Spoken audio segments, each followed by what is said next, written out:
자, 여러분 수업 시작하겠습니다. 복습 테스트 한번 같이 보도록 하겠습니다.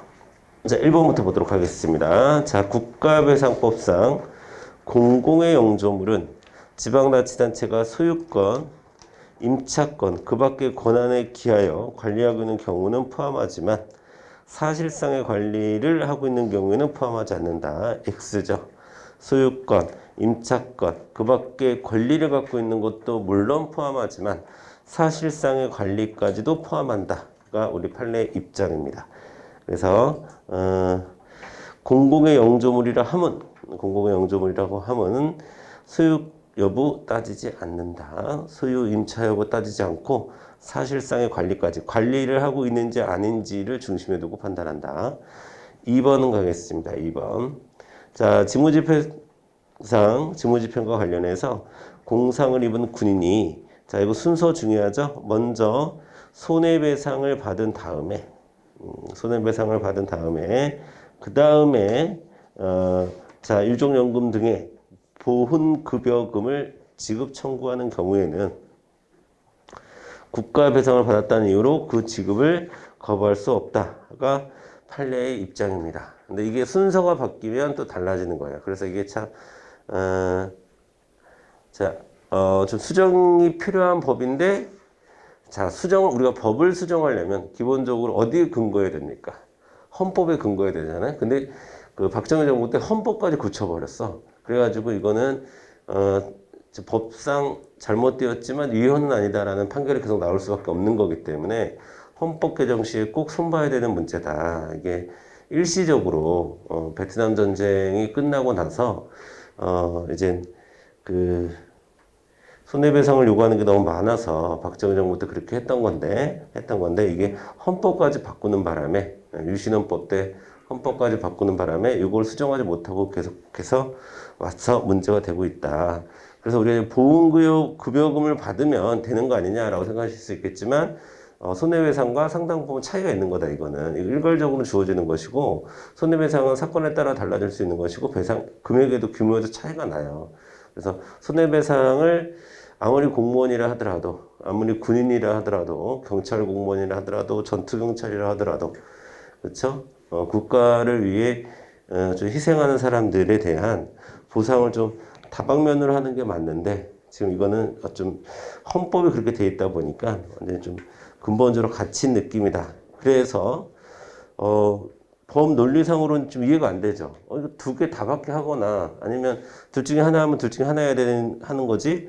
급여금을 받고 손해배상을 청구하면 안 돼요. 근데 손해배상을 받고 보훈급여금을 청구하는 건 돼요.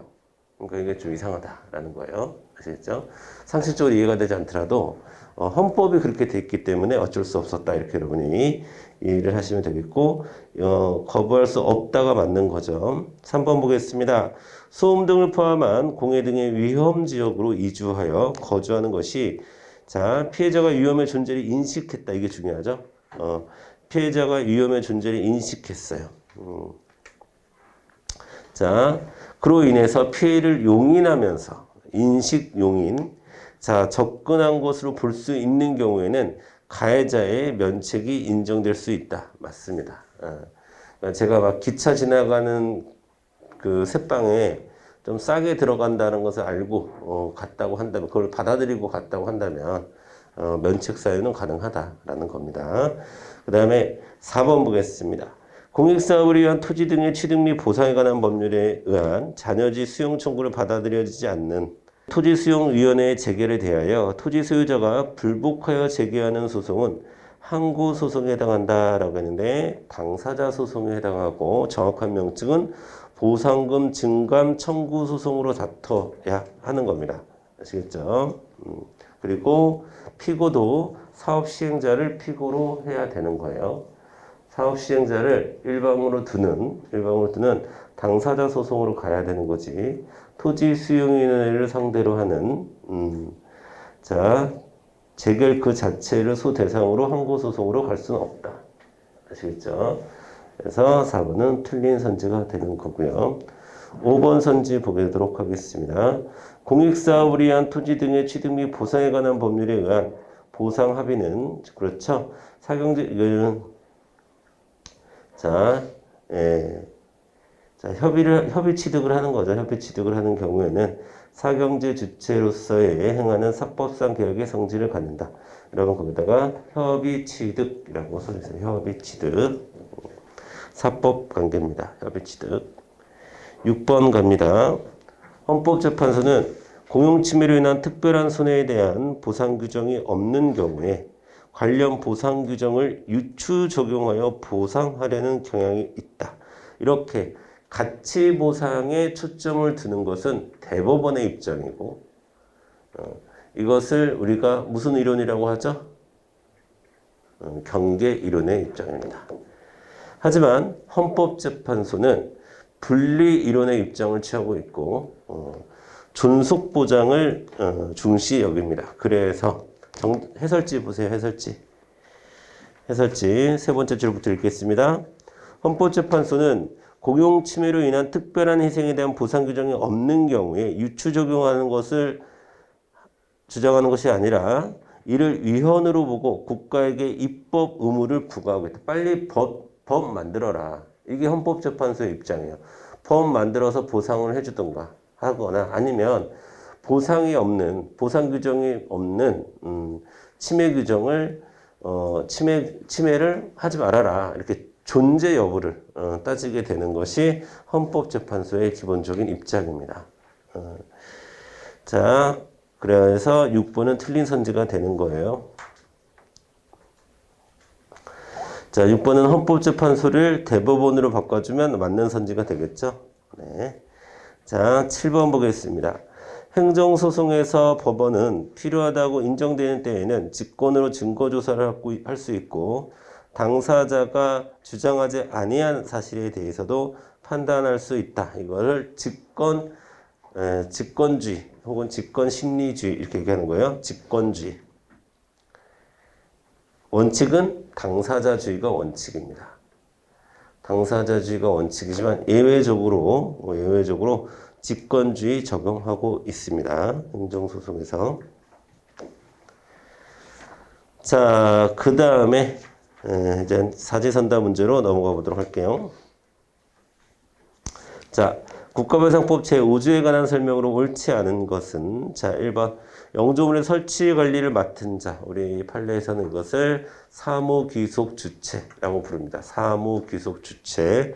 영조물의 설치 관리에 비용을 부담하는 자. 이것을 우리 판례에서는 비용부담자라고 얘기하고 사무귀속주체와 비용부담자가 다른 경우에는 피해자는 어느 쪽에 대해서도 선택적으로 손해배상을 청구할 수 있다. 맞죠? 둘 다 손해배상의 책임이 있습니다. 그러면 어디로 해야 될까요? 이렇게 궁금해하시는 분이 있는데 그건 피해자가 받기 쉬운 쪽으로 하면 됩니다. 피해자의 권한이다라는 거예요. 2번 보겠습니다. 판례에 의해서 영조물의 설치의 하자 요는 객관적에서 본 안전성의 문제이므로 재정사정은 영조물의 재정사정 밑줄 그어야 되죠? 재정사정이 어려워서 발생했던 문제입니다.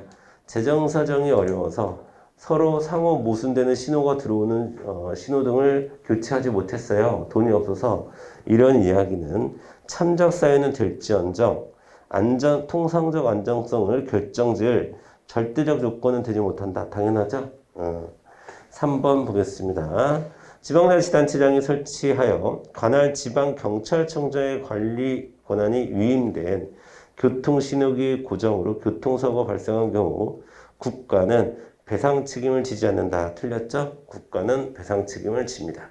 이때 국가는 어떤 지위에서 배상 책임을 질까요? 비용 부담자로서 지는 겁니다.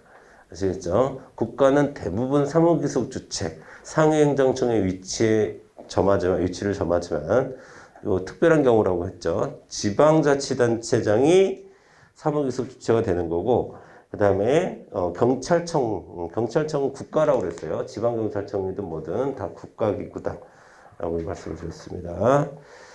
자, 그래서 정답은 3번이고요. 4번 보겠습니다.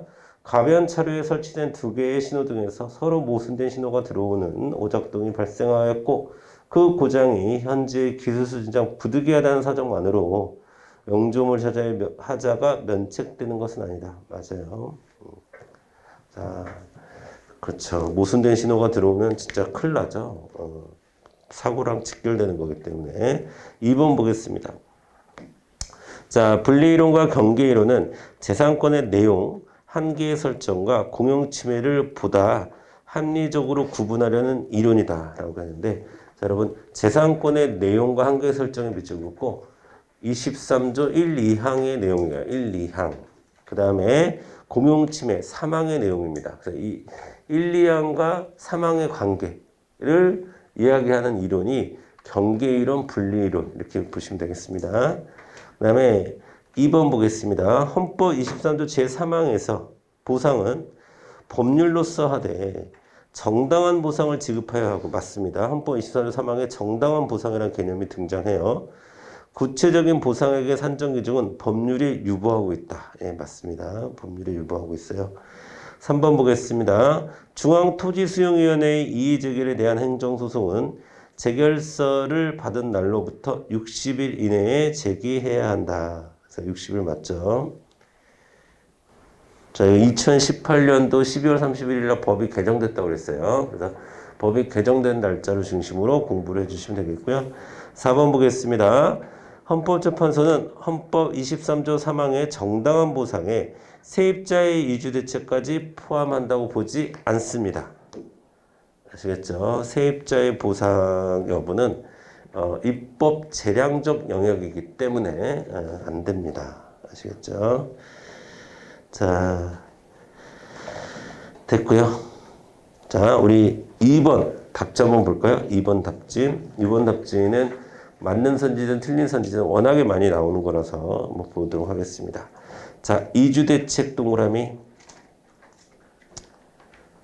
자, 두 번째 줄 생활보상의 일환. 그 줄 끝에 국가의 정책적 배려. 네 번째 줄 입법자의 입법 정책적 재량. 밑에 두 번째 줄 세입자를 제외. 이게 짜르르 논리적으로 이해가 돼야 돼요. 자, 이주대책이라고 하는 것은 23조에서 이야기하는 정당한 보상에는 들어가지 않는다. 그럼 뭐냐? 생활보상의 일환으로서 국가의 정책적 배려에 불과하다. 배려라고 하는 것은 해주면 고맙습니다. 안 하면 안 해준다고 뭐라고 할 수 없다. 이게 배려의 특징이라고 그랬죠. 국가의 정책적 배려이기 때문에 세입자를 포함시키지 말지는 입법자의 입법 정책적 재량의 영역에 속하므로 세입자를 제외하는 거 가능하다라는 겁니다. 아시겠죠? 자, 그런 논리가 적용이 되고 있고요. 3번 내려가겠습니다. 자, 손실보상에 대한 설명으로 옳지 않은 것은 1번 볼게요. 손해보상이 인정되기 위해서는 재산권 침해가 현실적으로 발생해야 되는 것은 아니다 라고 했는데, 자, 여러분 손실보상이라고 하는 것은 특별한 희생이 발생했을 때, 특별한 희생이 발생했을 때, 특별한 희생이 뭡니까? 재산권 침해죠. 침해가 현실적으로 발생해야 내가 침해될 것 같다고 손실보상 청구를 할 수는 없는 겁니다. 아시겠죠? 자, 그래서 1번이 틀린 선지입니다. 현실적으로 발생해야 합니다. 자, 2번 토지의 문화적 학술적 가치는 특별한 사정이 없는 한 손실보상의 대상이 되지 않아요. 3번 개발이익은 포함되지 않습니다. 개발이익은 배제됩니다. 자, 정확히 말씀드려서 해당 공익사업의 시행으로 인한 개발이익이 배제가 되는 것이지 다른 사유로 인한 개발이익까지 배제하는 것은 아닙니다. 4번 자, 손실보상은 개별보상의 원칙이죠. 내가 통으로 이렇게 많이 줄 테니까 너희들끼리 알아서 나눠 가져. 이런 건 안 돼요. 그럼 또 다른 분쟁이 일어나는 겁니다. 아시겠죠? 자, 넘어갈게요. 4번 보겠습니다. 4번. 자, 하천법상, 4번 1번. 하천법상 하천구역 편입토지에 대한 손실보상 청구권은, 자, 이건 공법상 권리이고 당사자 소송에 의한다. 여러 번 했어요. 하천법 당사자 소송에 의한다. 자, 2번 보겠습니다. 2번. 자, 도시계획법에 따른 개발제한구역지도는 합헌이기에 개발제한구역으로 지정된 토지를 자 여기서부터 가로할까요? 실질적으로 사용 수익할 수 없다. 그래서 사회적 제약을 추구하여 가혹한 부담이 발생했다 하더라도 여기까지 가로 닫고 한마디로 얘기하면 이건 재산권에 대한 과도한 침해가 일어나고 있다는 얘기죠. 재산권에 대한 과도한 침해가 일어나고 있다는 거고 하더라도 보상 없이 감수하는 것도 합헌이다라고 했는데 자 기본적으로 여러분 헌법이라고 하는 것은 재산권 보호 즉 기본권을 보호하는 데 초점이 있는 거예요. 그러면 이렇게 과도하게 재산권을 침해하는 것에 대해서는 잘못됐다 이런 게 기본적인 헌법의 입장입니다. 아시겠죠? 자 그래서 포인트는 개발제한구역이 아니라 개발제한구역으로 지정된 토지가 참기 힘들 정도의 수인한도를 뛰어넘는 정도의 침해가 발생했다는 거예요. 아시겠죠? 자 3번 보겠습니다. 자 그러니까 여러분 수인한도를 넘는 사회적 제약을 뛰어넘는 그런 그러니까 특별한 희생이 발생했다는 거 아닙니까? 그런 경우에도 보상이 없다라고 하는 것은 헌법에 위반된다. 이게 헌법재판소 굳이 따지면 분리이론인 거예요. 분리이론적 관점인 거예요. 경계이론은 합헌이다 아니다 이게 중요한 게 아니라 위헌이다 합헌이다가 중요한 게 아니라 유추 적용해서 보상을 해주는 쪽으로 초점을 두는 게 대법원의 입장인 거고요. 그게 경계이론의 입장인 거고. 3번 보겠습니다. 3번. 자, 손실보상이 이루어지는 재산권에는 지가상승에 대한 기대이익이나 아까 제가 개발이익 들어가지 않는다고 했어요. 마찬가지로 기대이익, 기대되는 이익이나 영업이익의 가능성 또한 포함할 수 없다가 돼야 되는 거죠. 포함되지 않습니다. 자, 4번. 사업 시행자는 이주대책을 수립 실시하지 아니하는 경우 또는 이주대책 대상자가 이주 정착지가 아닌 다른 지역으로 이주하고자 하는 경우에는 이주대책 대상자에게 이주 정착금을 지급해야 한다. 그래서 중요한 말은 해야 한다라는 말이에요. 해야 한다. 자, 여러분. 이주대책을 수립하고 실시해야 하는 것, 그 다음에 이주정착금을 줘야 하는 것, 이것은 사업시행자의 의무입니다. 해야 하는 것이죠. 하지만 이주대책의 구체적인 내용은 사업시행자의 재량에 해당합니다. 이주대책의 구체적인 내용은 사업시행자의 재량이지만 나머지 이주대책을 수립하고 실시해야 되는 것 자체 그 다음에 이주정착금을 지급해야 되는 것은 사업시행자의 의무사항이다. 이렇게 여러분이 이해를 해 주셔야 되고요.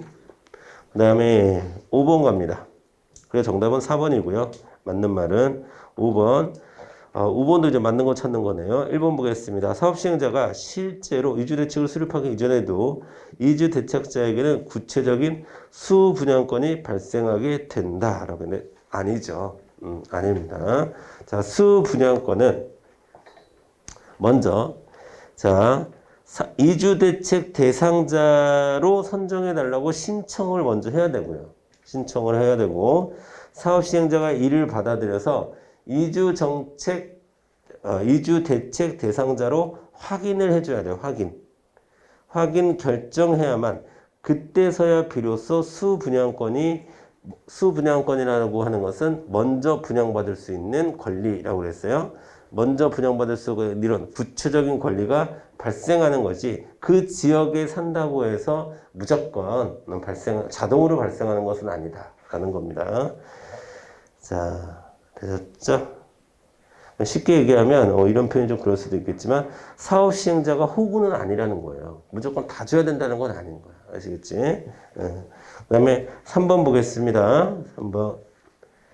자, 여러분 죄송합니다. 거기 이제 옷 제목이 뭐야 이거 그쵸?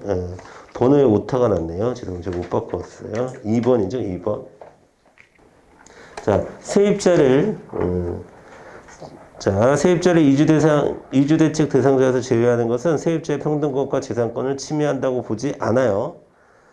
왜냐하면 생활보상의 일환이고 정책적 배려니까. 그 다음에 3번 보겠습니다. 사업 시행자가 이주대책을 수립하고자 하는 데 대한 미리 지방자치단체 장과 협의해야 된다. 정답 3번. 지방자치단체 장과 협의할 필요는 있다. 이것도 여러분 협의해야 한다가 맞아요. 그러면 해야 한다는 총 3개죠. 이주대책의 수립 실시, 지방자치단체장과의 협의, 그 과정에서 지방자치단체장과의 협의, 그 다음에 이주정착금 지급, 이거 3개는 해야 한다가 되는 거예요.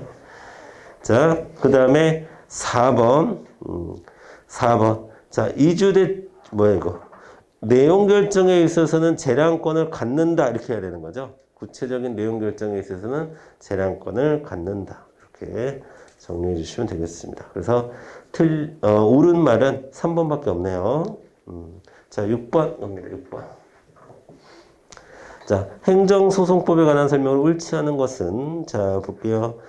자, 행정소송법 제3조에서는 행정소송을 취소소송, 당사자소송, 그만 읽어야 되죠, 여러분.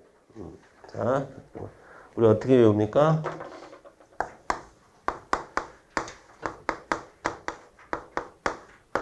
항당민기 이렇게 외우는 거예요. 항당민기, 그렇죠?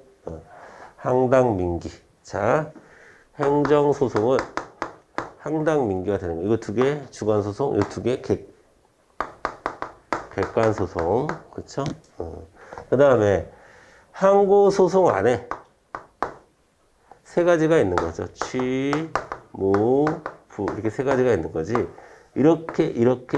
이렇게는 범주가 달라요. 아시겠죠? 그래서 그리고 당연히 그렇게 규정되어 있지 않고요. 자, 그러니까 1번이 틀린 선지가 되겠습니다. 취소 소송을 뭘로 바꿔줘야 돼요? 항고 소송으로 바꿔줘야죠. 항고 소송으로 바꿔줘야 됩니다. 자, 2번. 자, 2번, 3번, 4번. 우리가 다음 금요일 정도쯤에 다룰 것 같긴 한데 착착 어떤 점이 다른지 이 선지를 통해서 미리 좀 예습을 한번 해볼까요?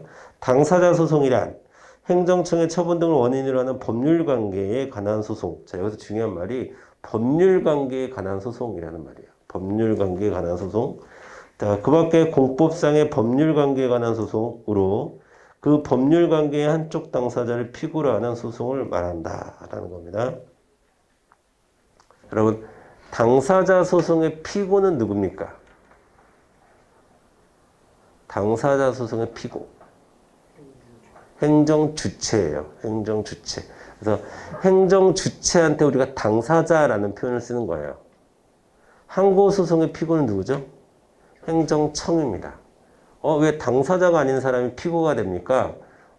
맞아요. 그러면 안 되지. 그러면 안 되는데 소송 편의상 혹은 피고의 선택을 좀 편하게 하라고 처분을 한 행정청을 상대로 항고소송을 할 수 있게 하는 게 좀 특이한 거예요. 원래 법이라고 하는 것은 원고와 피고는 당사자로 구성이 돼야 돼요. 그러니까 당사자라고 하는 것은 뭐가 있어야 돼요? 주체성이 있어야 돼요. 주체성. 그래서 당사자 소송의 피고는 행정주체이다. 이거 잊지 마시고. 자, 그 다음에 3번 취소소송이란 행정청의 유효한 처분 등을 취소 또는 변경하는 소송을 말한다. 맞아요, 여러분. 취소소송이니까 취소만 생각하는데 변경하는 것도 포함이 되는 거예요. 자, 그 다음에 4번 기관소송이란 국가 또는 공공단체의 기관 상호 간에 있어서 권한의 존부. 자, 그래서 중요한 말은 권한이란 말이죠. 권한. 자, 기관소송은 기본적으로 권한을 다투는 겁니다. 권한은 제가 뭐라고 그랬어요?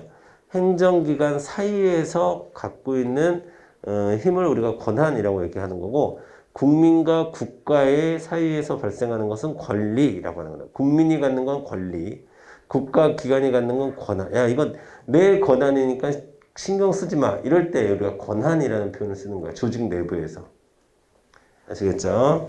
자, 그 행사에 관한 다툼이 있을 때 이에 대하여 제기하는 소송을 얘기하는 것으로 자, 여러분, 이 민중소송과 기관소송은 법에서 규정된 것만 다툴 수 있는 거예요.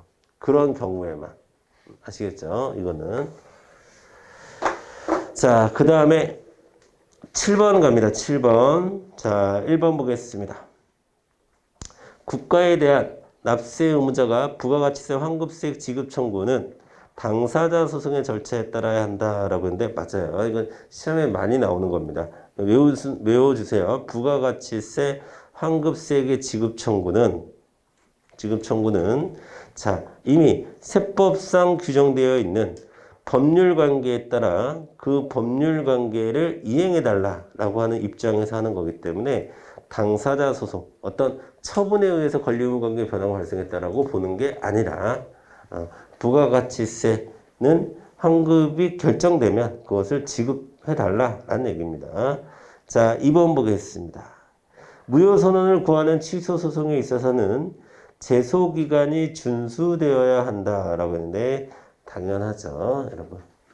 자, 우리가 심리를 지난 시간에 했던 거예요. 심리를 요건 심리와 본안 심리로 나눈다고 그랬어.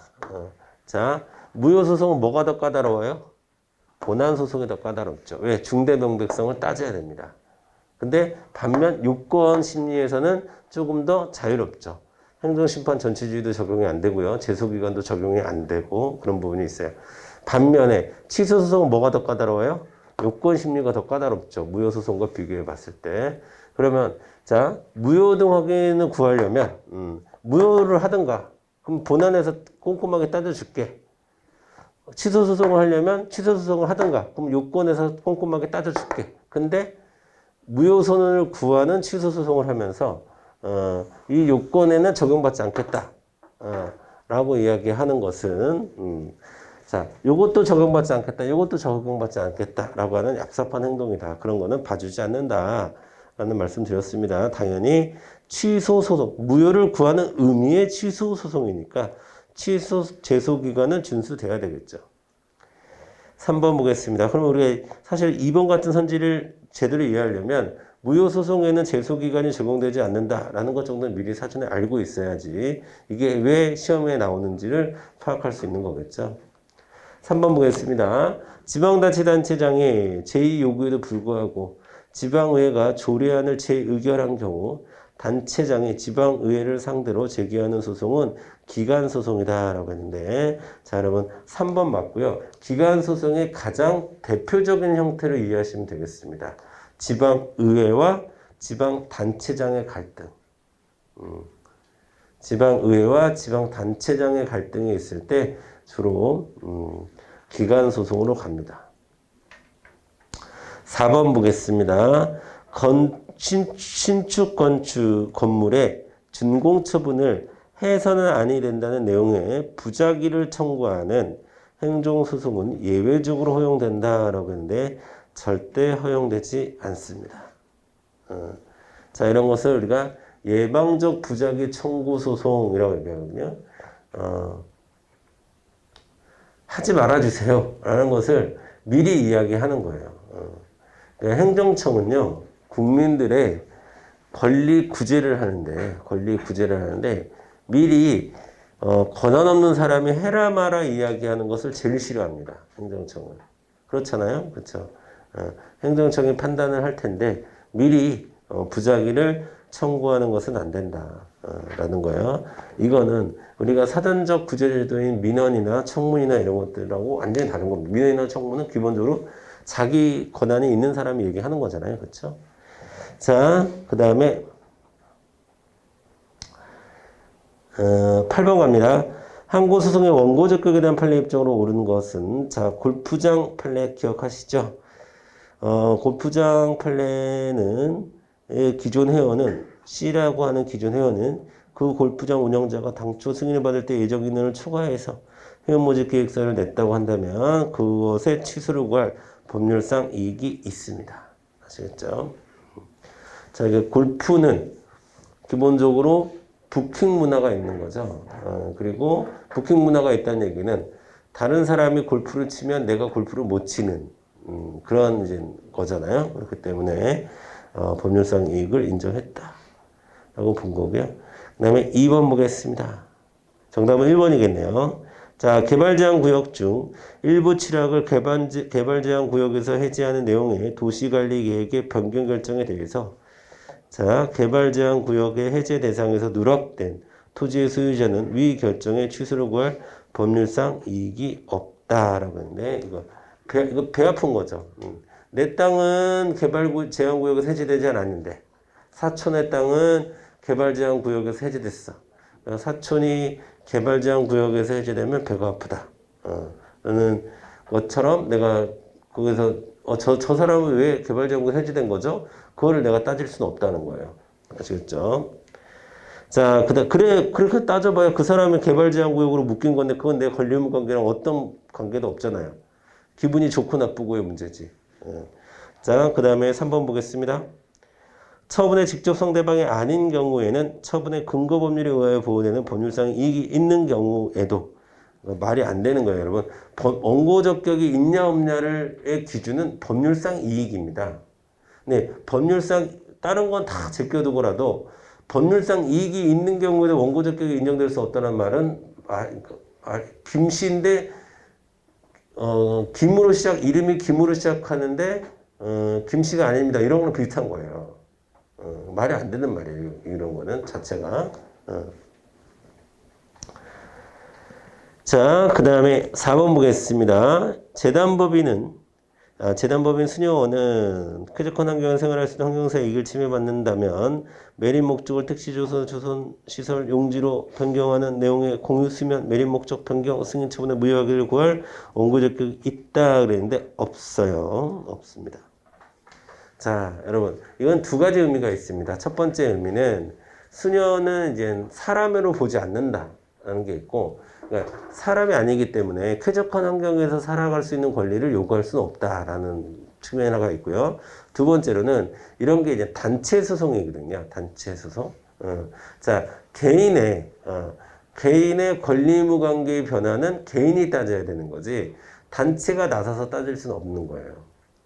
그러니까 예를 들면 여러분들이 그 공무원 시험을 봤는데 말이 안 되는 문제가 나왔어. 말이 안 되는 문제가 나왔고 그래서 문제 제기를 했는데 그게 받아들여지지 않았습니다.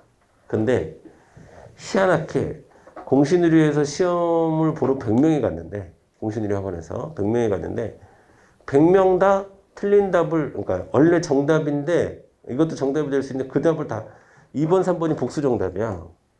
근데 3번만 정답이라고 인정이 됐어. 그럼 공신의료 학생들은 근데 하필이면 다 2번을 찍은 거야. 그렇다고 해서 공신의료 학원의 이름으로 소송할 수 있다 없다? 없다. 이게 이제 수녀원 판례의 본질인 거예요. 두 가지가. 아시겠죠? 자, 됐습니다. 자, 그 정도까지만 하시고 오늘은 소이익부터 할 거고 요건과 관련해서는 이렇게 진도가 나갈 거예요. 여러분 제가 대략적인 내용은 앞에서 이야기했기 때문에 핵심적인 내용을 짚고 책에 있는 판례를 이해하는 데 초점을 둬서 우리가 어쨌든 결국에는 이 사실 소송의 요건은 판례 싸움이거든요. 그래서 책에 있는 판례를 중심으로 해서 자세히 설명하는 걸로 방향으로 하도록 하겠습니다. 그래서 필기가 많지는 않을 거예요. 그리고 필기도 여러분들이 앞부분에 있었던 필기가 반복될 가능성이 좀 있고 다시 설명하는 거니까 그래서 여러분들 수업을 들으실 때 포인트를 잘 잡고 다양한 판례를 이해해야 되겠다. 암기해야 되겠다. 라는 마음으로 수업에 따라오셨으면 좋겠고요. 자, 10분 정도 쉬었다가 시작하도록 하겠습니다.